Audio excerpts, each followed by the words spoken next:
Hello बच्चों, let's see the question. तो the question is which of the following scientist developed the plum pudding model of the atom. तो यहाँ पर atom का जो plum pudding model था वो इनमें से कौन से साइंटिस्ट ने डेवलप किया था, आपको पूछ रहे हैं। So answer is J Thomson. ठीक है, अभी कैसे इन्होंने क्या किया था, कैसे किया था वो देख लेते हैं।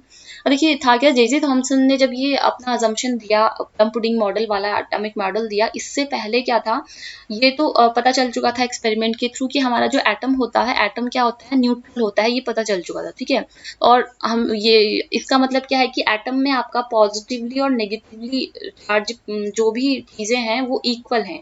एटम न्यूट्रल है, इसका मतलब क्या है कि इसमें पॉजिटिव और नेगेटिव क्या है, इक्वल है, राइट। तो यहाँ से थॉमसन आइडिया लगाते हैं कि वो कहते हैं, अपना एटॉमिक मॉडल देते हैं, एटम के पॉजिटिव और नेगेटिव जो चीजें हैं उसके अंदर वो किस तरीके से हैं, कैसे अरेंज हैं, उसको बताने के लिए ये एक मॉडल देते हैं जिसको हम एटॉमिक मॉडल कहेंगे, राइट। तो थॉमसन कहते हैं कि जो एटम है, एटम में जो पॉजिटिव चार्ज होता है वो डिस्पोज रहेगा।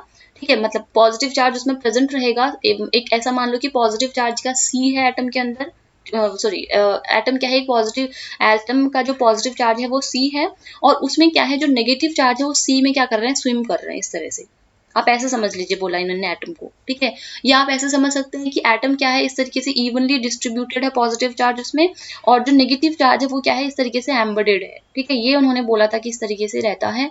नाउ अब देखिए, ये जो उन्होंने मॉडल दिया, इसमें हमारा एटम किसकी तरह लग रहा है, it looks like plum pudding. ठीक है, इसलिए इसको क्या नेम दे दिया गया, प्लम पुडिंग मॉडल नेम दे दिया गया। ठीक है, इसको फिर प्लम पुडिंग एटॉमिक मॉडल का नेम दे दिया गया। So this was given by, ये एक अजम्पशन ही था उनका, and this was given by J Thomson. Hence option 3 is right answer of this question. Hope you understood it well. Good luck.